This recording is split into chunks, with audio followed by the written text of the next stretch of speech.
Et salut tout le monde, bienvenue sur ma chaîne Lorenzo High Tech. Comme vous avez pu voir dans le titre, aujourd'hui on va parler de Samsung, notamment du modèle A52 5G. Dans la vidéo précédente, je vous ai parlé du Samsung Galaxy A52 classique. Et oui, il y a aussi une version 5G avec bien entendu d'autres différences. Il n'y a pas que la 5G qui permet de les différencier. Et dans une autre prochaine vidéo, je vous parlerai du Samsung Galaxy A72 parce qu'il y a eu 3 modèles qui sont sortis il y a quelques jours. Mais avant de commencer la vidéo, si vous n'êtes toujours pas abonné à ma chaîne YouTube, abonnez-vous, elle est 100% high tech. N'oubliez pas d'activer la petite cloche de notification pour être alerté lorsque je publie une vidéo. Ou sinon ma page Instagram Lorenzo High Tech, je mets souvent des informations, des promotions, tout ça en story. Et maintenant, c'est parti. Du coup, le A52 5G, c'est comme le A52 classique, on est sur un smartphone milieu de gamme, sauf bien entendu le prix est un peu plus élevé parce qu'on a certaines caractéristiques qui sont un peu plus élevées par rapport au A52 classique. Du coup, maintenant rentrons dans le design, les caractéristiques, et c'est le même design que le A52, on est vraiment sur un beau smartphone, je me répète comme dans ma précédente vidéo, mais pour le prix, moi je trouve quand même le design est vraiment bien travaillé chez Samsung. Du coup, on a une diagonale de 6,5 pouces avec une définition Full HD+. La technologie d'écran, on est sur de l'AMOLED pour profiter des bonnes couleurs, des contrastes à l'infini, des noirs profonds. Et la grosse différence entre les deux modèles, c'est ceci, c'est le taux de rafraîchissement. On était sur du 90 Hz qui était déjà énorme sur le A52.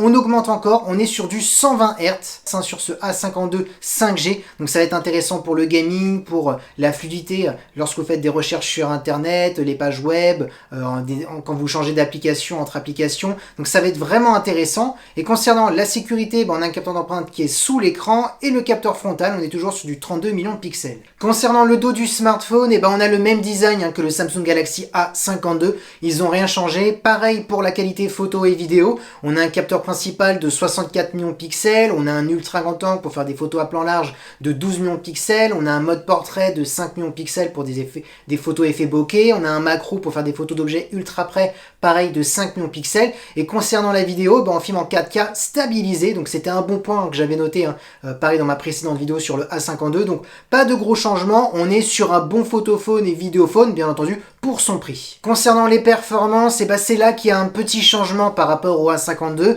Alors on a toujours 6 Go de RAM, donc c'est identique. Par contre, on a le Snapdragon 750G qui est au-dessus du 720G qu'on retrouvait sur le A52. Donc du coup, ce qui est intéressant, c'est qu'on aura plus de fluidité, plus de possibilités, notamment dans les jeux vidéo, les applications gourmandes, notamment aussi pour le traitement photo-vidéo qui sera un petit peu plus supérieur par rapport au A52, parce que n'oublions pas, c'est le processeur aussi qui est demandé lorsque vous faites du traitement photo ou vidéo. Ensuite, on aura toujours 128 Go interne. Ce qui est intéressant et que j'avais noté sur la précédente vidéo pour le A52, c'est qu'il était waterproof, il est IP67, donc c'est 1 mètre de profondeur pendant 30 minutes. Donc en cas d'accident, si vous faites tomber votre smartphone dans l'eau, ça peut sauver la vie. Ensuite, un autre bon point que j'avais noté, c'était le son stéréo avec la certification Dolby Atmos. C'est quand même très rare d'avoir quand même le côté waterproof, le côté son Dolby Atmos pour un smartphone milieu de gamme. Donc c'est vrai que c'est quand même deux gros bons points qu'il faut noter sur ces deux smartphones. Et bien entendu, la grosse différence, c'est que ce smartphone est compatible 5G, mais ça vous l'aurez compris parce que c'est dans le titre du smartphone.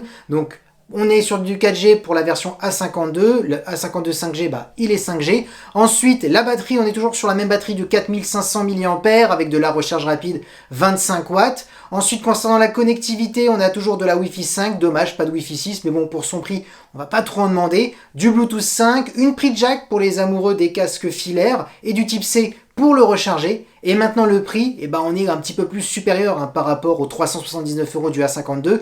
Là on est à 449 € sur le A52 5G. Donc voilà, il y a quand même une augmentation de prix, mais qui reste pour ma part quand même acceptable. Du coup, le petit bilan de ce smartphone, les points forts, les points positifs, moi ce que je note, c'est notamment pour son prix, 449 €, c'est son écran quand même AMOLED de 120 Hz, c'est quand même un bon point. Ensuite, la partie vidéo, 4K stabilisé aussi, c'est quand même plutôt intéressant. La partie photo aussi, on pourra faire quand même de bons clichés, ce sera pas le meilleur photophone c'est sûr, mais on sera quand même sur un bon photophone pour sa gamme de prix et surtout pour son milieu de gamme.